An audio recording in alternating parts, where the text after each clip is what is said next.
ప్రేమ క్లాసులు తీసుకుంటున్నాడు. మనకు అసలు ఫుడ్ గురించి తప్ప ప్రేమ గురించి తెలియదే. ఆరవ్, అసలు ప్రేమ అంటే ఏంటి? ప్రే అంటే ప్రేమించడం, మా అంటే మార్చేయడం. అది నీలాంటి వాడికిరా. రవి నువ్వు చెప్పు. ప్రేమ అంటే ఆక్సిజన్ లాంటిది. అది కనిపించదు కానీ బ్రతికేస్తుంది. ఇంతకీ తనని మాకు ఇంట్రొడ్యూస్ చేయలేదు. He's Ravi, my boyfriend. Hi, this is Ishani. Hi, I మారవ్. హలో అండి. హాయ్ తేజ. అయితే ఇప్పుడు నీ బాయ్ ఫ్రెండ్ నే క్వాలిటీ కంట్రోల్ టెస్ట్ చేద్దాం. ఏం చేస్తున్నారు? He's a software engineer. Oh nice. What's your CTC bro? 12 per annum. అవును, ఇంతకీ ఏ కంపెనీ?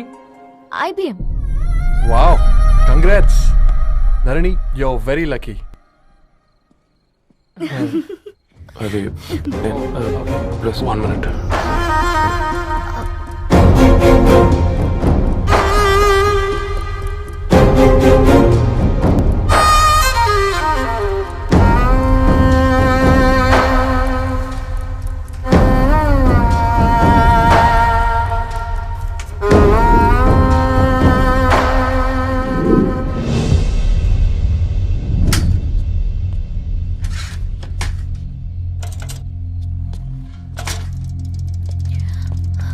రవి, మధ్యలో వెళ్ళిపోతున్నావేంటి రవి? చివరిదాకా కలిసి నడవలేమని తెలిసినప్పుడు వెనక్కి వెళ్ళిపోవడమే కరెక్ట్ అనిపించింది. వాళ్ళతో అలా అబద్ధాలు చెప్పినందుకు కోపం వచ్చిందా? లేదు, నిజాలు దాచినందుకు బాధ అనిపించింది. నువ్వెవరో గద్వాలరెడ్డి గారి కూతురు అని నేను నిన్ను ప్రేమించలేదని. నేను చూడడానికి ముందే నీ ఆలోచనలు, నీ భావాలని నేను ప్రేమించాను. నువ్వు చాలా మంచిదని ధరణి. అంటే మొదట్లో నేను ఎలాగైనా కలవాలి, ఒక్కసారైనా మాట్లాడాలని చాలా ట్రై చేసేవాడిని ధరణి. కుదిరేది కాదేంటో. అలాంటిది నువ్వు నాతో ఫ్రెండ్షిప్ చేసావు. నేను నెలంతటికి తాగితే 300 అవుతారని. నువ్వు ఎక్కడికి తీసుకెళ్ళవే? ఏంటా ప్లేస్ అది? Star bucks. కప్పుకు 300 ఏంటారండి, పిచ్చ ఎర్రా. ఈ చుట్టూ మా వీధిలో కట్ చేస్తే 50. నువ్వు తీసుకెళ్ళిన కుక్కర్లో 1000. అప్పుడు ప్రైసెస్లోనే అనుకున్నాను, ఇప్పుడు పర్సన్స్లో కూడా తేడా కనిపిస్తుంది. రవి, నేను అసలు ఎందుకు చెప్పాల్సి వచ్చిందంటే అది నీ కారణాలు నీకుంటే ధరణి. నేను చదువుకున్నాను, బీటెక్ చేశాను తెలిసాక నాకు దగ్గర నేనే నోటీస్ చేయలేదు. కరెక్ట్. ఒక ఫోన్ కొనిస్తే గిఫ్ట్ అనుకుని సంబరపడిపోయానే. స్టాండర్డ్ అది అర్థం చేసుకోలేకపోయాను. ఈ షర్ట్ గురించి నీట్గా టక్ చేసుకున్నామంటే నిజంగా ప్రేమ అనుకున్నాను దాన్ని. ఈ ప్రెజెంటేషన్ ప్రిపేర్ చేసావా? నాన్సెన్స్ రవి, నీకేమైనా పిచ్చా? ధరణి, ఇక్కడ బాధపడాల్సిన విషయం ఏంటంటే నువ్వు కూడా అందరిలాగే ఆలోచించావు. నీ దృష్టిలో పేపర్ వేయడం తక్కువ కావచ్చు కానీ తప్పు మాత్రం కాదు. అయినా నీ రేంజే వేరు ధరణి. ఒకసారి నువ్వు నుంచుని చూడు, నీ బ్యాక్గ్రౌండ్ చూడు ఎంత బ్రైట్గా, ఎంత బాగుందో. వెనకాల అంతా చీకటి. ఆ వెళ్తున్న వదిలేసి చీకట్లోకి రాబోతుందని. రవి, నువ్వేం మాట్లాడుతున్నావో అర్థమవుతుందా నీకు? అర్థమవుతుందని. నేను కట్టుకున్న తాజ్మహల్కి నేనే షాజహాన్ అనుకున్నాను.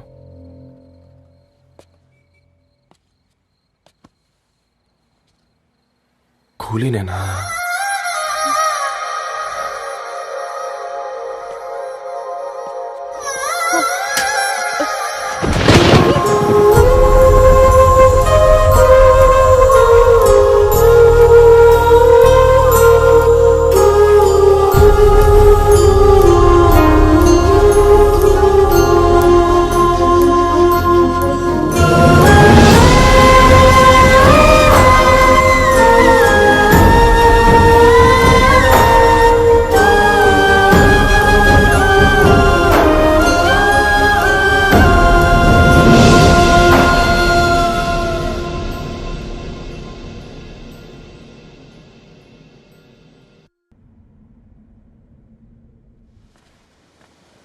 దా కూర్చో. ఇంటికెళ్ళి చదువుదాం మేఘా. అమ్మ ఇప్పటికే 3 times కాల్ చేసింది. చదివాకే వెళ్దాం.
ఎవరో ఫ్యాన్స్ లేరా? అబ్బా నీకు కూడా ఫ్యాన్స్ ఉంటారా కరిగా? పేపర్లో వచ్చేటోళ్ళకే కాదు భయ్, పేపర్ వేసేటోళ్ళకి కూడా ఫ్యాన్స్ ఉంటారు. ఏయ్ ఫ్యాన్ కాదు, ఏసీ కాదు, ఎవడో అప్పు అంట ఓ మొత్తుకుంటున్నాడు. ఎత్తమంటావా? వద్దురా స్వామి, అప్పంటే ఎవడో కాదు అప్పులోడు. నువ్వు ఎత్తుతే నేనైపోతా. ఇందిరా అట్లున్నావు? ఏం లేదురా. లేదురా, ఏదో ఉంది. 4 రోజుల నుంచి ఒకరికి వెళ్ళిన పేపర్ ఇంకొకరికి ఎత్తనంట. మనోడి మీద కంప్లైంట్ వచ్చిందని పేపర్ అంట దగ్గర మాట్లాడుకుంటాను. పేపర్ మారితే ఏముందిరా, న్యూస్ మారదు కదా, దానికే కంప్లైంట్ ఇచ్చారా? నువ్వు ముయ్యబే, నేను మాట్లాడుతుంది వాళ్ళ గురించి కాదు, మనోడి గురించి. 3 బాలేదు, వదిలేండి. 3దేముందిరా, సాయంత్రం 4 పెగ్గులు వచ్చే సెట్ అవుతుంది. మందు తాగితే కాదు, మాట్లాడితే క్లారిటీ వస్తుందని పూర్ణాన్ని కలవడానికి వెళ్ళాను.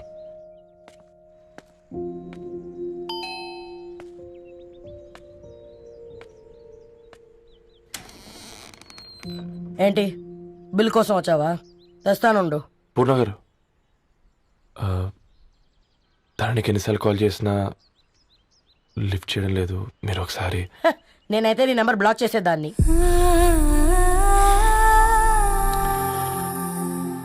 తప్పు చేశానండి. ఆ విషయం దాన్ని ఏడిపిస్తే గానీ నీకు అర్థం కాలేదా?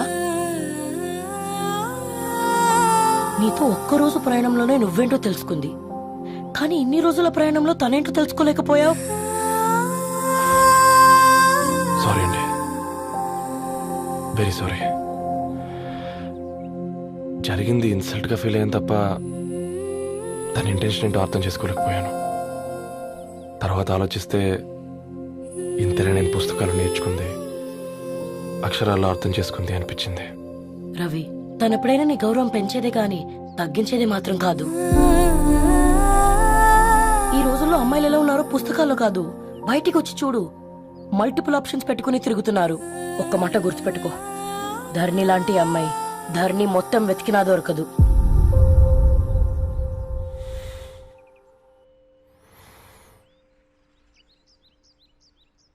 నేను తనని అర్జెంటుగా కలవాలండి. తన ఇంట్లో లేదు, ఫ్రెండ్ పెళ్లికి ఆలిపేలింది. ఈరోజు అటో ఇటో తెలుసుకుంటా. ఏమ్రా సర్పం, ఏం కావాలి? నీ కాళ్ళకి చెప్పులేం లేవు కదా? అరే ఏం లేవురా బై, గిరాక్ టైం. ఏం కావాలో జల్దీ చెప్పు. ఓసిన ఎడ్డనిత, నువ్వు బత్తాయి తొక్కలేసినా మాడికాయ పిక్కలేసినా నేను సక్కంగా ఒక్కటే మాట చెప్పాండా, ఐ లవ్ యూ. నువ్వు అంటే పెళ్లి చేసుకుందాం. నాగ చైతన్య సమంత తర్వాత మనసంటే ట్రెండింగ్ అవుతుంది. ఏమంటావు? ఏమో ఏంది మడుతుంది? నేను బి సీదా చెప్తున్నాను రా బై, నాకు పెళ్లి చేసుకునే ఉద్దేశం లేదు. నాది కూడా సేమ్ ఫీలింగ్ మ్యామ్. పెళ్ళా తొక్క, మనం ట్రెండ్ని ఫాలో వద్దు, సెట్ చేద్దాం. పాత బస్తీలో రూమ్ తీసుకొని రాత్రి పగళ్ళు అదే పనిగా రెచ్చిపోయి విచ్చల విడిగా సహజీవనం చేద్దాం. అలసిపోయినా ఆగిపోవద్దు. కావాలంటే 6 నెలల తర్వాత ఎప్పుడన్నా బోర్ కొట్టేప్పుడు బ్రేకప్ చెప్పుకొని ఎవడు కొంపకాలు వెళ్ళిపోదాం. ఏమంటావు మ్యా? నాకు పెళ్ళొద్దంది నీతోరా. మళ్ళీ గిస్వంటి నకరాలు చేసినవో తుక్కడలు తుక్కడలు చేసి పొయ్యిలో పెడతా.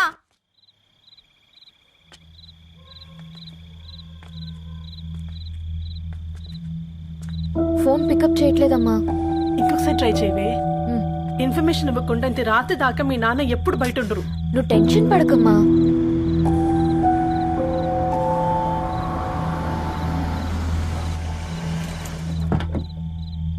ఇంట్లో ఎంత టెన్షన్ పడుతున్నావు? ఒక ఫోన్ చేసి చెప్పొచ్చు కదయ్యా. ఏమైంది నాన్న?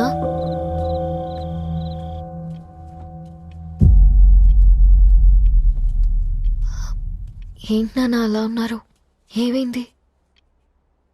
సాంబశివరావు అంకుల్ ఉన్నారు కదా, ఏమైంది అన్నయ్యకి? మొన్నే కదా పెళ్లి కాడిచ్చి వెళ్లారు. సాంబశివరావుకి ఏం కాలేదే. వాళ్ళ అమ్మాయి గీత ఉంది కదా, తను సూసైడ్ చేసుకుని చనిపోయింది. వారాల్లో పెళ్లి పెట్టుకుని తన సూసైడ్ చేసుకోవడం ఏంటి నాన్న? పొద్దున ఆఫీసులో కూడా వారం రోజుల్లో నా బిడ్డ లండన్ పోతుంది, ఈసారి సమ్మర్ హాలిడేస్కి నేను కూడా వెళ్తానన్నాడమ్మా.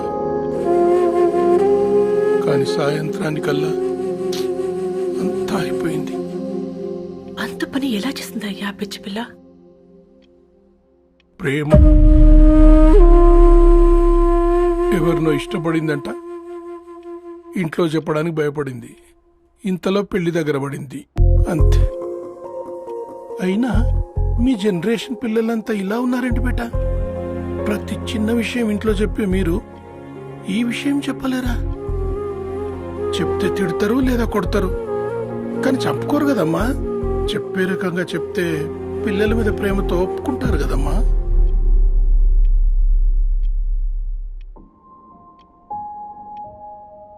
అయితే ఒప్పుకోండి నాన్న. ఏయ్, ఏం మాట్లాడుతున్నావే? అవునమ్మా, నేను ఒక అబ్బాయిని ప్రేమించాను. ఎవరే? మన ఇంట్లో పేపర్ వేసే పేపర్ బాయ్. Paper boy?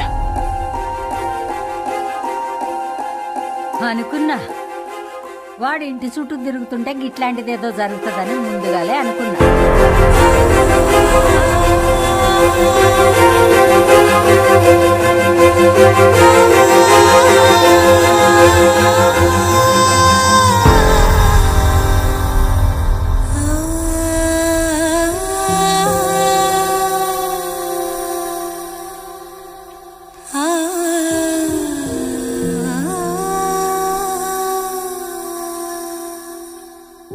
ఏం ఆలోచిస్తున్నారు నాన్న? చెప్పే ఫ్రీడమ్ పిల్లలు తీసుకున్నా ఒప్పుకునే ధైర్యం పేరెంట్స్కి ఉండదనుకొని ఉంటుంది నాన్న. గీత అర్ధరాత్రి 2 అయింది. ఈ రూమ్లో మీరు, ఆ రూమ్లో నేను. సాంబశివరావు అంకుల్ ఇంటికి మన ఇంటికి తేడా ఉంది నాన్న. కాకపోతే అక్కడ అమ్మాయి లేదు, ఇక్కడ నేనున్నాను, అంతే.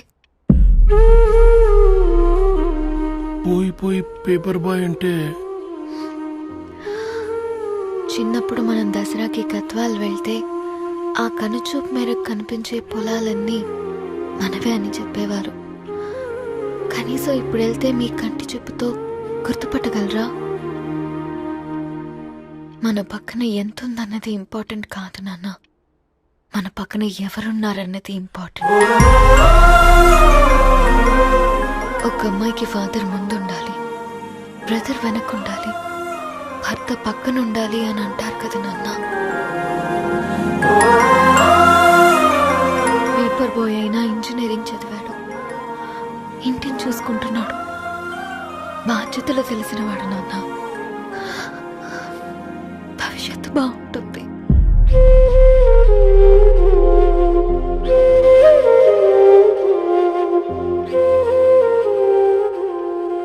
సరే బేటా, మంచి రోజు చూసుకొని ఓసారి వాళ్ళని మన ఇంటికి రమ్మందాం. థ్యాంక్ యూ నాన్న, థ్యాంక్ యూ సో మచ్.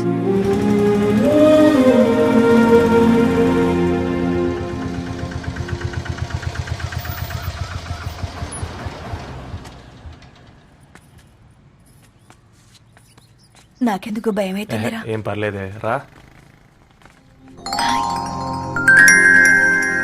నమస్తే అండి. నమస్తే అమ్మా, బాగున్నారా? నమస్తే సార్, బాగున్నామండి.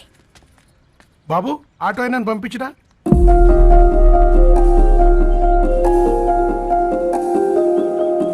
ఆయన మా ఫాదర్ సార్.